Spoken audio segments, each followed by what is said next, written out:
Welcome into the basketball podcast of Mid-America. It is November 21st. Arkansas is less than 24 hours from playing its first game at the Battle for Atlantis in the Bahamas. And I am in the Bahamas. I am in the ballroom that Arkansas is going to play in all week.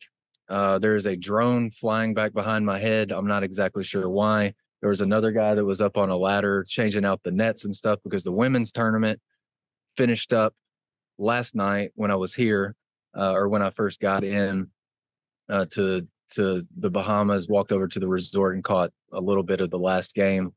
I'm excited, man. And it's feast week. I think other than, the first weekend or the first couple of days of the NCAA tournament, I think this part of the year for college basketball is the best. Like, you've got Maui going on, Battle for Atlantis, all kinds of tournaments in like Las Vegas and all across the country. I'm excited to be here. Grateful that, we, went the extra mile to make sure that I got here, got my passport, all that kind of stuff ready to go. We had media day, interview day, got Eric Musselman, Tremont Mark, Devo Davis. And then I talked to Trevin Brazil not too long ago. So yeah, we can get into some of that. Happy to have Ethan Westerman here too. We're going to get into Arkansas's women's basketball team. They beat UCA on Monday. Yeah, they did.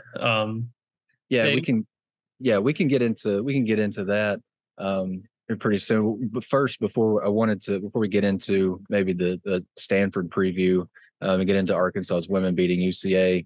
Arkansas's men lost their first game of the season last Friday night against North Carolina Greensboro. Arkansas was favored to win that game by 14.5, and North Carolina Greensboro just controlled the whole game, man. It was crazy, but I think it was kind of the kind of game that Eric expected because UNC Greensboro gave Arkansas such a good game in Bud last season. I think I wrote in the lead that UNC Greensboro gave Arkansas a really big test last year. They did more than that this year and just upset them. And Arkansas was like the latest example of a ranked team falling to a mid-major this year, which obviously isn't ideal, but I think it's one of those early wake-up calls that I think Eric can use as like a big-time teaching point. Yeah, I was actually in Jonesboro because the women played over there while that game was going on, and they started at the same time. The women's finished before the men, so I got to catch like the tail end of that. But I just kept on checking the score for the men's, all throughout the women's game. And, I saw it at halftime. I was like, okay, really bad first half. Surely they'll figure it out and they're just going to come back. And I just kept on checking the score. And at one point, I think it was like a 2-point game, maybe 2 or 4, or it was really to 4 points a couple times in the second half. Yeah, it was really close. I was like, okay, they've made the surge. They're like, I literally thought to myself, I was like, okay, I'm going to just focus completely on this game in front of me because the men have figured it out. They made that surge. And then I checked it whenever we're in the post-game interviews, and I saw it was Greensboro was up at 9 with like 3 minutes left or something. And it just, I don't know. It seemed to me it was a little bit shocking, but at the same time, I went back and I watched the game later, and Greensboro played a really good game, and Arkansas played it was just one of those. I mean, if you shoot 5 for 23? For 23 from deep, yeah. I gave them a 3-pointer. If you shoot that from deep and the other team is shooting like they did that, goodness, I'm blanking on his name, Keyshawn Bingley. My goodness, that dude hooped, especially in the first half. It was one of those that you wonder how Arkansas, they had several, like, I don't want to say close calls. I mean, Old Dominion was pretty close, but like not comfortable wins, I guess, to start. And it was kind of like, oh, are they gonna learn from this? You wonder if it like takes a loss maybe to. Sometimes there's teams that learn best just for like they have to lose to learn. So I see that drone just kind of drone flying by, dude. Yeah, no, I wonder what it's doing, but. That's a great question. It's been doing it for like 10 or 15 minutes at this point. I got to ask you, what's the temperature down there? It's funny. I got asked that right before Eric Musselman and a couple of players came in for interviews, and somebody said it's always 81. All right. It's been mid 70s to low 80s pretty much the whole time I've been here. It is cool 40s here. So yeah, I heard it was pretty nasty, buddy. Yeah, you picked a great time to leave. When I But was driving to X&A early Monday morning, I left my house at 3:15, got to X&A a little bit before 4. I'm normally a guy that drives 5 to 10 over the speed limit. I was driving like 10 under because it was raining so bad. It was nasty. So I'm not taking this weather for granted. I can promise you. yeah, no, I definitely envy you right now. The women are actually headed to Fort Myers, Florida for a tournament. So I envy them as well. I will be up here. We got Arkansas, Missouri football on Friday. So, Yeah, that'll be last, dude. yeah, it'll be probably a lot of nasty weather then too. But Scottie, I'm curious, I guess, with you too, because you were at the game, the Greensboro game. I mean, from my perspective, going back and I watched just like the highlights. I watched the highlights and I tried to watch it on like 2 times speed and then I fell asleep. I fell asleep. It was really late. But it seemed to me like kind of maybe the two big issues were just poor shooting and then at least in the first half, like turnovers. Yeah, the turnovers in the first half were just, it's like the drone's flying over my head now. I'm a little bit concerned for my well-being. The turnovers the other night were just, it was bizarre. It was like every time Arkansas came down the floor, dribbled it off their foot, threw it to somebody, or just threw the ball away.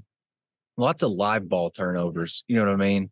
Um, Finished with 13 in the game. He had 12 in the first half, and that really, especially late, because Keyshawn Langley scored, I can't remember how many points in the final like 5 or 6 minutes of that half, and he like completely seized the momentum of that game. And I think he had 16 or 18 in the first half and a bunch of points down the stretch. He hit 4 threes, and then Tim Caesar, a kid that grew up in Marion, he ended up with 7 points and a 6-point win for Greensboro, which can imagine that probably didn't sit well with a whole lot of people. But the Arkansas's 3-point shooting, I don't know that that's going to happen again really anytime soon. They went into that game shooting over 40% from three.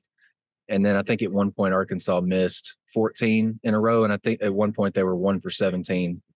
Yeah. I can't imagine that's going to happen too many times. And they again. took 23. Do they normally take 23? Is that a normal number? I feel like that's a pretty good number. And I felt like a lot of the shots that Arkansas got, maybe early and then second half when they're trying to come back, I didn't really have a huge issue with the shots they were taking. But I do understand if you have an issue with them taking threes because they hadn't been making them. But if you want to make some threes, somebody's got to take them. And so I didn't really have an issue with that. It'll be interesting to see what Stanford does to Arkansas, because I imagine you could probably look at that box score and see 4 for 23. Obviously nobody lit it up. Let's see if this team can beat us from the perimeter. I think Arkansas is probably going into this expecting to see some zone. And I think they'll be ready if it does happen. But especially like you're playing in a unique venue like this, like if you stacked 4 or 5 of me on top of my shoulders, that last head is going to hit this. It's 26-foot ceiling. So it's a little bit of a different environment. Like I mentioned last week, but ball is still ball. You know what I mean? Like the only way it's going to impact either of these teams shooting is, like Trevin Brazil said, if they have to, potentially take a half court shot or need a full court shot, toward the end of a half or something. So I don't think it'll be that big of an issue. And Stanford has a pretty good big man, don't they? Yeah. Max Renaud. He was, he's a big dude. I mean, he's 7'1", 250. He's from France. So it was interesting listening to him talk earlier today. He said Stanford's plan is to out tough Arkansas. And I think I kind of found it interesting, and I don't know if I'm reading too much into it or not. But if he said that just because he thinks that what they've seen from Arkansas to this point, they can out tough Arkansas. It's just gonna be interesting to watch, because I think Mekhi Mitchell and Renaud are probably going to be seeing a lot of each other in this game. I mean, Kai is the most like body that Arkansas has to Renaud. And I imagine Renaud's going to be stationed probably in the middle or restricted area in that 2-3 zone if Arkansas sees some of that. So be interesting. Arkansas's got to get nasty on the glass, dude. Like it's just they do. Got to watch some of Arkansas's practice today, and one thing that Eric was stressing with the guys was at that first media timeout, we really want Stanford to be like, man, Arkansas plays really hard, really fast, and make them respect Arkansas right out of the gate. Because I mean, if you're Stanford, you're probably looking at that Greensboro score going, what? Hey, we're getting the full theatrics on the basketball podcast of Mid-America today. We are. Hey, I can do this. There we go. I don't know what's exactly they just know that this is a stellar podcast, so they're giving us the full starting lineup treatment. I'm all for it. It's kind of probably kind of what the actual club looks like somewhere else it's built. Anything else that jumped out today in practice or the press conference? Not really. I think I asked Trevin about the low ceilings. He's like, first time I played in the ballroom. So that's kind of unique. And then I think I'm going to write about Devo and Eric and TB. Like this is the fourth different foreign country that they've traveled to together. I think it's the same for Mackay and obviously the walk-ons, but yeah, it's kind of a neat deal for them. And I think, Eric and Devo they're like that, after the Kansas game in March, Eric was like, this is like my son. And, he travels with Devo, up until this year he traveled with Devo more than one of his kids, who's now a GA here. Yeah, kind of interesting. And then I think something else that popped out today was Jared Haas. He's in his 8th year at Stanford, and Eric, they kind of have a connection. Haas said that, mainly he thinks they have a pretty good relationship from kind of running into each other at Final Fours and tournaments like this and whatnot.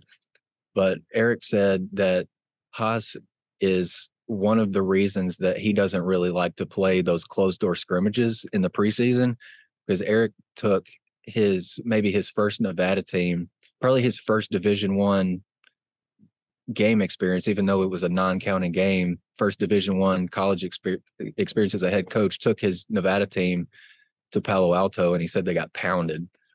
And he's like, after that, I just found didn't find any kind of use for him. But I think he said too, because I went back and listened to that. I think he said that like they got killed in their first game or something too. It's like the confidence. So yeah, kind of like that closed door scrimmage. I mean, you're playing in an arena that's as full as what I'm in right now. You know what I mean? It's not game like at all. And if you do it behind closed doors and stuff, you can stop and teach and stuff like that. So it's not really game like. And Eric felt it like it hurt Nevada's confidence. So something else, anything else that jumps out? Jared Bynum, he's a really talented guard from Providence. He started his career, I think, at St. Joseph's, played 3 years at Providence, and then he transferred to Stanford. And I asked him, I was like, from looking at your bio, you're a big time East Coast guy from everywhere you've been, grew up and all that. But he said, he couldn't turn down the chance to, kind of get the Stanford experience and be a lead ball handler. And I think he's got like 34 assists to 4 turnovers. So if Arkansas can kind of get up in him defensively, make him uncomfortable, and control him, I think they got a pretty good shot to beat Stanford and move on to that winners bracket game on Thursday. And I mean, I don't know as much about Stanford as you do, obviously, but just looking through kind of their schedule, it seems like they haven't had any problem scoring the ball. It's been defending. And they're 3-1 with a loss to Santa Clara. And that the loss that lost 2 guys to the draft or 2 guys to the NBA last year, so that was kind of head scratch. The other Jalen Williams. Yeah, Jalen Williams, and then Podziemski, or I think I'm saying that name right.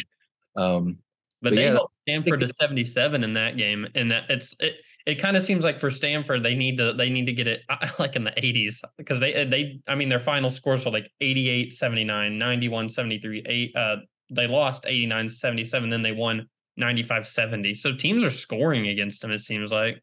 Yeah. Yeah, for sure. I think that's the deal. I'm about to pull up their KenPom page. Yeah, they're 129th nationally in defensive efficiency. Offense has not been an issue. They're 31st in that metric. Don't turn the ball over. Stanford does, so that obviously helps. I mean, we've heard Eric say it all the time. You get a shot on goal. That's ideal, right? And they've got a guy that I haven't mentioned. I can't believe I haven't done it yet, but Peja Stojakovic, who all NBA or an all-star with the Kings years ago. His son is on this team, and he's really good. He's 6'7" guard who, if you watch Stanford Eastern Washington highlights from last Friday night, he put it down on somebody with a big time dunk. 6'7" kid that can really shoot it. I think he's going to be a guy that Arkansas has really got to stay attached to coming off of ball screen, because obviously he's going to be intelligent enough to read the defender on that screen. He could flare it, or he could, really curl it, catch a pass, and get into the paint and kind of compromise Arkansas's interior defense, dump off to Renaud. I mean, that's kind of worst case scenario. I think so. That's another guy that they've really got to pay attention to. But on the other end of the court, he's got to defend too. And it doesn't, like, if you're 129th nationally in defense as a team, kind of tells me that maybe not everybody that you're playing a whole lot of minutes is super dedicated to that end. So maybe that's something Arkansas can take advantage of. And I know Eric, I mean, I'm not going to sit here and ask you to predict the starting lineup because it's changed like every game pretty much, right? Maybe I think it stayed the same after the Purdue game or something. But it seems like every game it's kind of changed a little. How do you see Arkansas like maybe matching up with these guys? I think they'll match up fine. I would not be surprised to see a Trevin Brazile, Mekhi Mitchell front court. On one hand, like, you've got to have somebody that can match physically with Renaud, and I think the closest you have to that is Kai. And then TB, you got to play him, right? So he's gonna be out there. It's gonna be interesting to see what Arkansas does at the guard spots, though. Like, does Jeremiah Davenport get another crack at it? Does Arkansas may be expecting to see zone play a factor into that? I really think that you're going to see Devo and Tremont Mark in the lineup. Wouldn't be surprised to see L. Ellis in there. Obviously, he's started each game to this point in the year, has made kind of the offense go. But I think there's Devo's going to be in it. Tremont Mark's definitely going to be in it. I would imagine, and then TB and Mekhi. And so, does L get that spot? Does Jeremiah Davenport get in there? We'll see. But I think if Arkansas does get a lot of zone, I would expect to see a lot of Caleb Battle and Jeremiah Davenport, kind of regardless. So it'd be interesting to see. I think Arkansas matches up well. And I like Arkansas's chances in this game a lot if Kai is kind of that dog around the rim that we know he can be. I'm curious about something else too. I know you got to see the practice, but just from watching these games at the Battle for Atlantis, like over the years, it's just like such a weird backdrop, I'm sure, with just this like dark lit, like all the way around. I guess whenever the guys were practicing today, did you hear anything or like see anything that might like have been throwing off their shot, or did it seem like they were pretty comfortable? No, it seemed kind of business as usual. Like, I think you walk in here and you see that the ceilings are low, and then you take your first shot like you normally would and realize it has kind of no impact on your shot. It just probably fades into the background at that point. But yeah, I mean, it's going to be more well lit than this. And obviously earlier when the lights went out, it'll be a lot better than that. But I think it's a cool environment. And like other ballrooms, there's a practice facility or a practice gym in one of the ballrooms too. Same as this, as far as ceiling height and stuff goes. So I don't see it being a huge factor at all. I guess we can get into to Arkansas's women if you want to, before we get out of here. Arkansas went to Arkansas State last weekend, or last Friday night, and won there. Monday night, beat UCA. Are they done playing in-state schools, or am I missing They'll one? have one more December the 10th at home against UAPB, who has a girl who can fill it up. So they are not out of the water of like trying to complete the the four team sweep of the in-state schools. But I mean, they took care of business within the past week. They really helped themselves. I know ESPN, like after that first week where they beat ULM by 3 and beat Murray State by 5, ESPN dropped them like in their bracketology to like the next 4 out. It's like they saw the scores, I guess. I'm not sure how much they watched the games and just dropped them out. Climbed back into like a last 4 bye or whatever, where they're basically not even in a playing game anymore. I guess they just this past week was good for them as far as getting a little bit more cohesion, I think. The first couple games, they just have so many new faces, and it's like Talia Scott just needs the ball in her hands and she needs shots. Like that's just, it helps them. Like I'm it's all for that too. it's just a little bit different than I guess what they're like.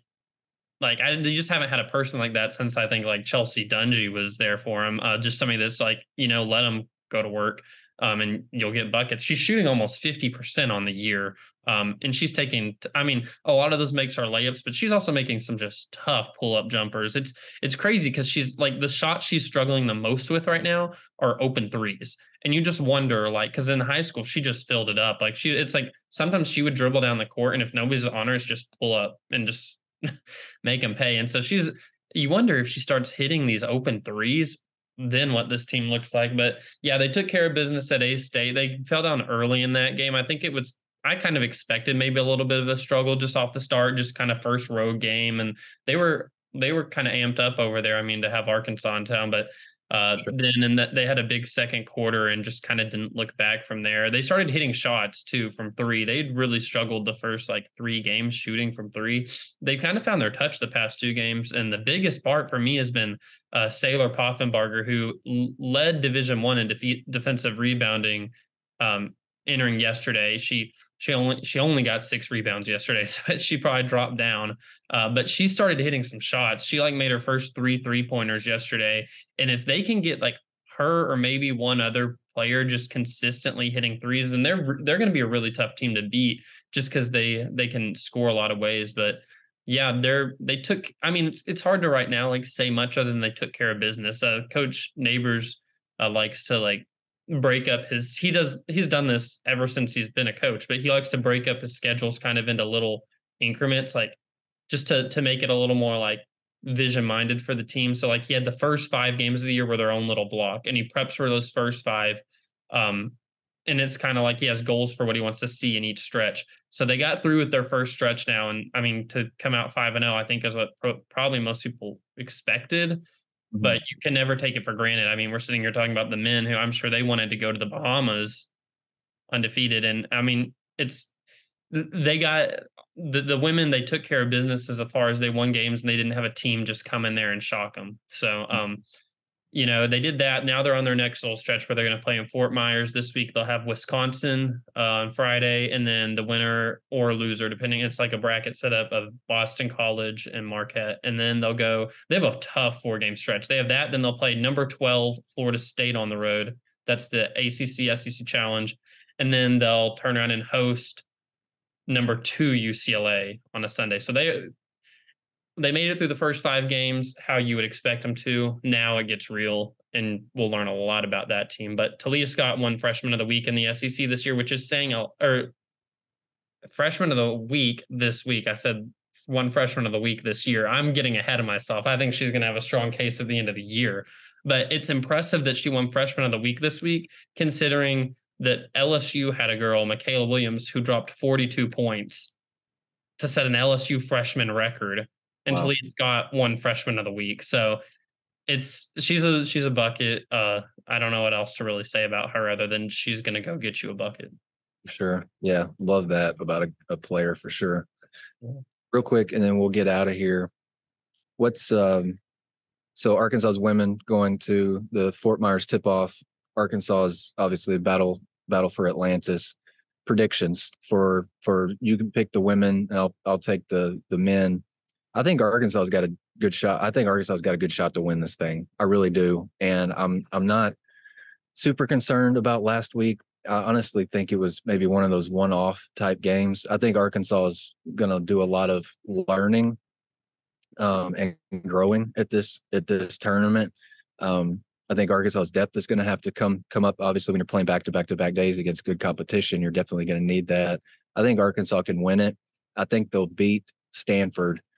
What happens those next 2 days, I'm not really sure. I mean, you're either playing Michigan or Memphis, and then one of Villanova, North Carolina, Texas Tech, and Northern Iowa.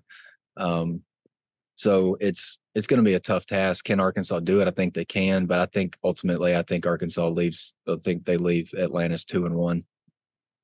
Yeah, on the women's side, I think that it's going to be really good for them. I think they have a good shot of winning both games they play. The Wisconsin game, it's kind of in a similar spot as the men, I guess, is they're kind of going about to have their first real test against a really good big, from what Coach Neighbors said today. So that'll be good for them. Just they've played a lot of good guards. I think they have a good shot of winning that game. And then the next game, whoever they play, I just think it's kind of going to be a toss-up, at least on paper. But it wouldn't surprise me if they leave. The only thing that would surprise me is if they leave that tournament 0-2. It wouldn't surprise me if they split the games. It wouldn't surprise me if they win both of them. But they're playing a lot better now. I think also I've told people this with this team I've seen, they give me the vibe that they will play to they kind of play to the level of who they're against. Like UCA, they beat them yesterday by 14. Granted, they experimented with lineups a little bit that game, so it probably could have been like a 20+ point win. But they just there's been several times this year they should have beaten a team a lot worse. They just give me the vibe that they're going to play to the level of who they're against. So wouldn't surprise me to see them split them, or maybe come out undefeated. Ethan, thanks for doing this, buddy. I feel like I just got done witnessing like 1,000 things happen behind you in the course of this. I saw at one point people posing at half court. At one point, I mean, the drone is probably still swirling around you somewhere.